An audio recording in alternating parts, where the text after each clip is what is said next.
دوستو، آزادی مل جانے کے بعد بھی ہمارے دیش بھارت کی مشکلیں کم نہیں ہوئی تھیں، بلکہ وقت گزرنے کے ساتھ ساتھ بھارت دیش اب ایک سے بڑھ کر ایک نئی مصیبت میں پھنستا جا رہا تھا۔ آزادی کے ساتھ ہی سب سے پہلے تو دیش کا بٹوارا ہوا، اس کے بعد گاندھی جی کی ہتیا کر دی گئی۔ اتنا ہی نہیں، ایک کے بعد ایک لگاتار انڈیا کو بڑی بڑی خطرناک جنگوں کا سامنا بھی کرنا پڑا، اب وہ چاہیں پاکستان سے جنگیں ہوں یا پھر 1962 میں ہونے والی چائنا سے جنگ ہو۔ اور ظاہر ہے ایک جنگ تو جنگ ہی ہوتی ہے جو اچھے خاصے دیش کو بھی کئی سال پیچھے لے جا کر پھینک دیتی ہے۔ اس کے علاوہ دیش میں پولیٹیکل ڈسٹربنس بھی پڑتی جا رہی تھی۔ دیش کے وہ سارے بڑے نیتا کہ جنہوں نے آزادی میں ایک اہم کردار ادا کیا تھا یا پھر دیش کے لیے اور بھی بہت کچھ کیا تھا، وہ ایک ایک کر کے ہماری اس دنیا کو چھوڑ کر جا رہے تھے۔ تو ایسے حالات میں ہمارا دیش ایک اندھیرے میں کھڑا ہوا تھا اور کوئی بھی نہیں جانتا تھا کہ آخر ڈوبتے ہوئے بھارت کا فیوچر کیا ہونے والا ہے۔ مگر ایسے ہی مشکل بھرے حالات میں بیک گراؤنڈ میں ایک ایسا بچہ جنم لے کر پرورش پا چکا تھا کہ جس کے ہاتھوں کی لکیروں پر بھارت کے فیوچر کو لکھ دیا گیا تھا، یعنی جو بھارت کی پوری قسمت کو ہمیشہ ہمیشہ کے لیے بدل دینے والا تھا، اور جو بھارت کے لیے وہ سب کچھ کر دینے والا تھا کہ جس کا کرنا تو دور بلکہ جس کے کرنے کے بارے میں بھی کوئی عام انسان سوچ بھی نہیں سکتا تھا۔ ہاں دوستو، آپ لوگ بالکل صحیح سوچ رہے ہیں، اور یہ انسان کوئی اور نہیں بلکہ بھارت کے اتہاس کے سب سے مشہور ویگیانک اور میسائل مین آف انڈیا یعنی کہ سر اے پی جے عبد الکلام تھے۔ وہی عبد الکلام کہ جن کو آزاد بھارت کے اتہاس کے سب سے مشہور راشٹرپتی کے طور پر بھی یاد کیا جاتا ہے۔ ویسے تو عام طور پر یہ مانا جاتا ہے کہ اے پی جے عبد الکلام کی پوری زندگی کو ایک ویڈیو میں کور کرنا ممکن ہی نہیں ہے، لیکن پھر بھی میں نے آج کی اپنی اس ویڈیو میں آپ لوگوں کے سامنے ان کی زندگی کے کچھ خاص پہلوؤں پر روشنی ڈالنے کی کوشش کی ہے۔ اے پی جے عبد الکلام کا جنم 15 اکتوبر 1931 کو رامیشورم میں ایک مسلم تمل فیملی میں ہوا تھا۔ بات کریں ان کی فیملی کی تو ان کی ماں آشیما ایک ہاؤس وائف تھیں، جبکہ ان کے فادر ایک ناؤ چلایا کرتے تھے، جس ناؤ کے ذریعے سے وہ ہندو تیرتھ یاتریوں کو پورے رامیشورم شہر کی سیر کرایا کرتے تھے۔ ان کا گھر تو چھوٹا تھا مگر فیملی بڑی تھی۔ ان کے گھر میں 4 بھائی اور ایک بہن تھی، جس میں اے پی جے عبد الکلام کا نمبر سب سے لاسٹ تھا، یعنی وہ اپنی فیملی میں سب سے چھوٹے تھے۔ فیملی کی شروع سے ہی مالی حالت بہت زیادہ خراب تھی، اسی لیے اے پی جے عبد الکلام نے بچپن سے ہی اپنے ماں باپ کا ہاتھ بٹانے کا فیصلہ کیا تھا، اور وہ خرچہ پانی چلانے کے لیے 10 سال کی عمر میں ہی اخبار بیچا کرتے تھے۔ مگر دوستو، اخبار بیچنے کے پیچھے صرف پیسہ کمانا ہی وجہ نہیں تھی، بلکہ ایک وجہ یہ بھی تھی کہ کیونکہ بچپن سے ہی اے پی جے عبد الکلام کو زیادہ سے زیادہ نالج گین کرنے کا شوق تھا، اسی لیے وہ جو بھی اخبار بیچا کرتے تھے اس اخبار کو بیچنے سے پہلے پوری طرح سے پڑھ بھی لیا کرتے تھے۔ دوستو، ایسا بھی مانا جاتا ہے کہ سر اے پی جے عبد الکلام نے اپنی پڑھائی کا آغاز یعنی اپنی تعلیم کا آغاز ایک مدرسے سے کیا تھا، اور ایسا اس لیے کہا جاتا ہے کہ کیونکہ ان کے والد یعنی زین العابدین بھی ایک مسجد کے امام ہوا کرتے تھے، اور شاید انہوں نے بچپن میں قرآن کی جو تعلیم حاصل کی تھی وہ شاید اپنے والد سے ہی کی تھی۔ اس کے علاوہ ان کی جو ماں تھیں وہ بھی بہت زیادہ مذہبی یعنی ایک ریلیجیس عورت تھیں، وہ اکثر اپنے چھوٹے بچوں کو خدا کے پیغمبروں اور دوسرے دنیا میں گزرے ہوئے نیک لوگوں کی سٹوریز سنایا کرتی تھیں۔ اس کے علاوہ سر اے پی جے عبد الکلام کے جو کزن اور ایک انکل تھے وہ بچپن سے ہی اے پی جے عبد الکلام کو سائنس سے ریلیٹڈ بہت سارے انٹرسٹنگ چیزیں بتاتے رہتے تھے۔ تو آسان لفظوں میں اب ہم یہ مان سکتے ہیں کہ رامیشورم میں پیدا ہونے والے اس عام بچے کے سر اے پی جے عبد الکلام بننے کی بنیاد بچپن میں ہی رکھ دی گئی تھی۔ حالانکہ دوستو، اس بات سے بھی انکار نہیں کیا جا سکتا ہے کہ ایک مسلم فیملی سے بلانگ کرنے کی وجہ سے اے پی جے عبد الکلام کو اپنی زندگی میں کئی بار بہت ساری مشکلوں کا بھی سامنا کرنا پڑا۔ ان سبھی مشکلوں میں سے ایک مشکل کا ذکر تو انہوں نے خود اپنی کتاب میں کیا ہے، جس کا سامنا انہوں نے بچپن میں کیا تھا۔ وہ لکھتے ہیں کہ جب وہ 5th کلاس میں تھے تو ان کا رامانندا شاستری نام کا ایک دوست ہوا کرتا تھا۔ یہ بہت ہی قریبی دوست تھا اور ایک ہندو برہمن فیملی سے بلانگ کیا کرتا تھا۔ یہ دونوں ہی لوگ کلاس کی سب سے آگے والی بینچ پر بیٹھا کرتے تھے، مگر ایک دن ان کی کلاس میں انٹری ہوئی ایک نئے ٹیچر کی، اور اس نے جب ایک مسلم بچے کو ایک ہندو برہمن بچے کے ساتھ بیٹھا ہوا دیکھا تو ان کو یہ بالکل بھی پسند نہیں آیا۔ ان نئے ٹیچر نے اے پی جے عبد الکلام کو ڈانٹتے ہوئے سب سے پیچھے والی بینچ پر بیٹھنے کا آرڈر دیا۔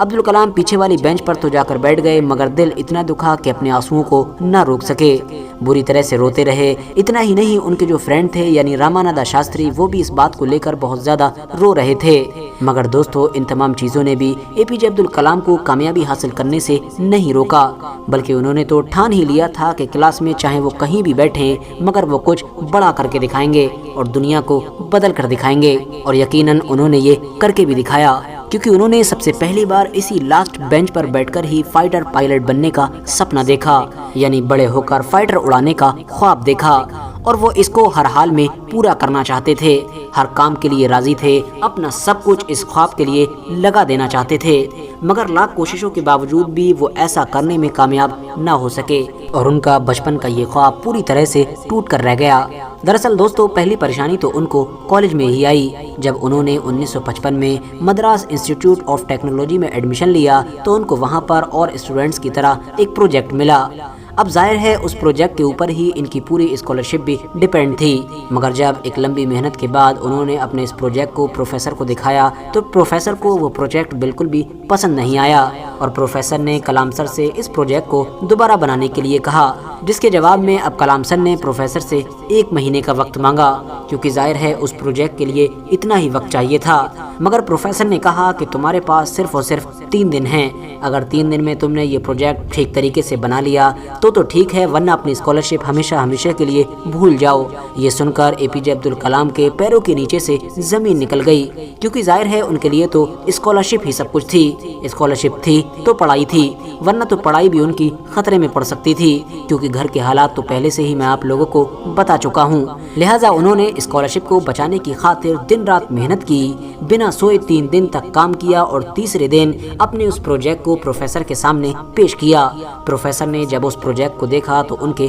ہوش اڑ گئے، اور انہوں نے کلام سر سے کہا کہ میں جانتا ہوں کہ یہ کام 3 دن میں بالکل بھی ممکن نہیں تھا، لیکن تم نے اسکالرشپ کو بچانے کے جنون میں یہ کر دکھایا۔ پروفیسر کو ماڈل بھی پسند آیا، اور اس کے بعد انہوں نے اپنی پڑھائی کمپلیٹ کی۔ مگر دوستو، کلام سر کی مشکلیں تو ابھی بھی ختم ہونے کا نام نہیں لے رہی تھیں، کیونکہ اپنی انجینئرنگ کی پڑھائی کمپلیٹ کرنے کے بعد اپنا خواب کرنے کا موقع ان کو ایک انٹرویو کی شکل میں ملا، اور یہ انٹرویو تھا Indian air force of Dehradun کا۔ مگر دوستو، وہاں پر بھی 25 لوگوں میں سے صرف 8 لوگوں کو ہی سلیکٹ کیا گیا، اور جانتے ہیں کلام سر کی رینک کیا تھی؟ کلام سر کی رینک تھی 9، یعنی کہ صرف 1 نمبر سے ہی کلام سر اس انٹرویو میں رہ گئے، اور اس طرح سے ان کا بچپن کا خواب پوری طرح سے ختم ہو گیا۔ کلام سر کو اپنے بچپن کا سپنا ٹوٹ جانے کا غم تو بہت تھا، مگر شاید وہ نہیں جانتے تھے کہ ان کی قسمت میں تو کچھ اور ہی لکھا جا چکا تھا، اور نہ چاہتے ہوئے بھی وہ بڑی تیزی کے ساتھ اسی چیز کی طرف بڑھتے چلے جا رہے تھے کہ جس چیز کے لیے ان کو آگے جا کر مشہور ہونا تھا۔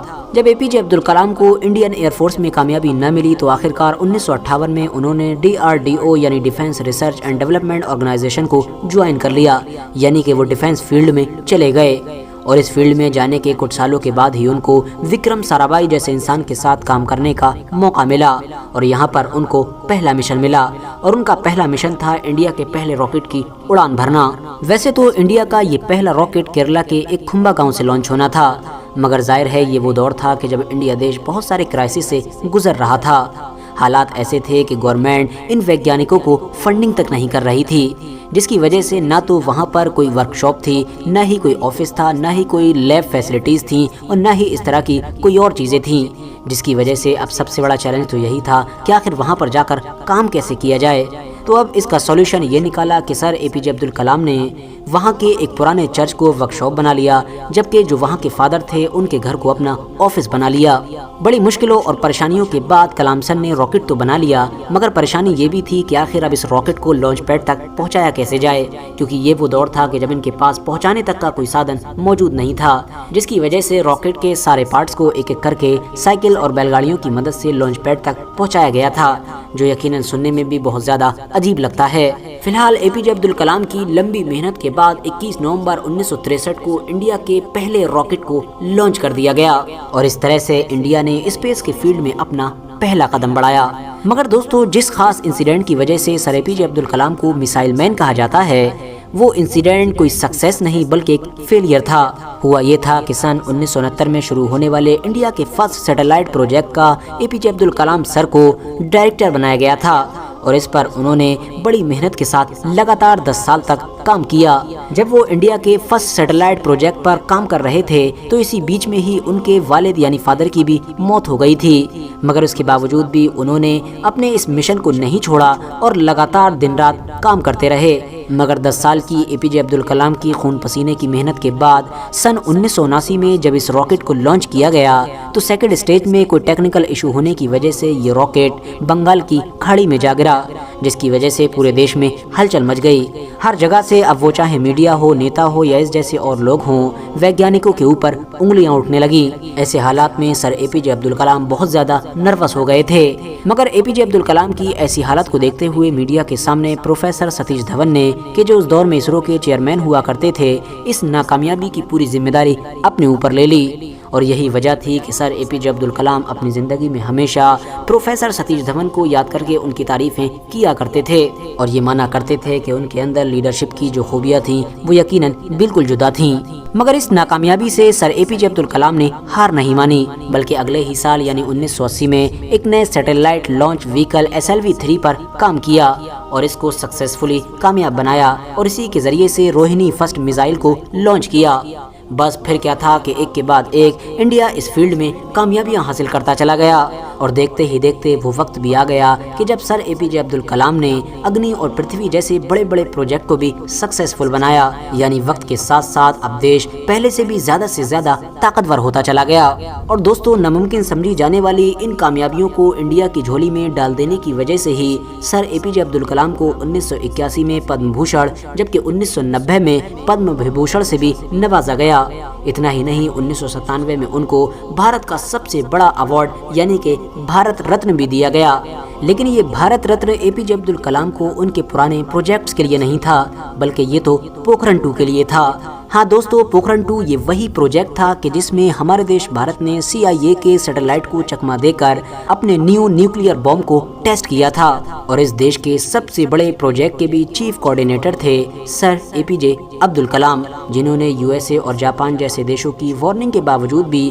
بڑی چالاکی کے ساتھ اپنے اس مشن کو چالو رکھا تھا۔ RH نیٹ ورک کے نالجبل فرینڈز اپنے دیش کے لیے 41 سال تک لگاتار کام کرنے کے بعد سن 1999 میں اے پی جے عبد الکلام DRDO سے ریٹائر ہو گئے۔ ریٹائر ہونے کے بعد انہوں نے وہی کام چنا کہ جو ان کو سب سے زیادہ پسند ہوا کرتا تھا، یعنی کہ ایز اے ٹیچر کام کرنا۔ اس کے بعد وہ انا یونیورسٹی میں پڑھانے لگے۔ ایک دن جب وہ انا یونیورسٹی میں لیکچر لینے کے لیے پہنچے تو اچانک سے ان کے پاس ایک کال آئی جس میں ان کو بتایا گیا کہ پرائم منسٹر یعنی کہ پردھان منتری آپ سے بات کرنا چاہتے ہیں، اور یقیناً یہ کوئی مذاق نہیں تھا، کیونکہ فون پر دوسری طرف سے جو انسان بول رہے تھے وہ کوئی اور نہیں بلکہ دیش کے پردھان منتری اٹل بہاری واجپئی تھے۔ پورو پردھان منتری اٹل بہاری واجپئی نے سر اے پی جے عبد الکلام سے کہا کہ آپ کے لیے ہمارے پاس ایک نیوز ہے، ہم کو لگتا ہے کہ اس وقت ہمارے دیش کو آپ کے جیسے کسی ایک بڑے راشٹرپتی کی ضرورت ہے۔ یہ سنتے ہی سر اے پی جے عبد الکلام پوری طرح سے حیران ہو گئے تھے اور وہ نہیں سمجھ پا رہے تھے کہ آخر میں ان کو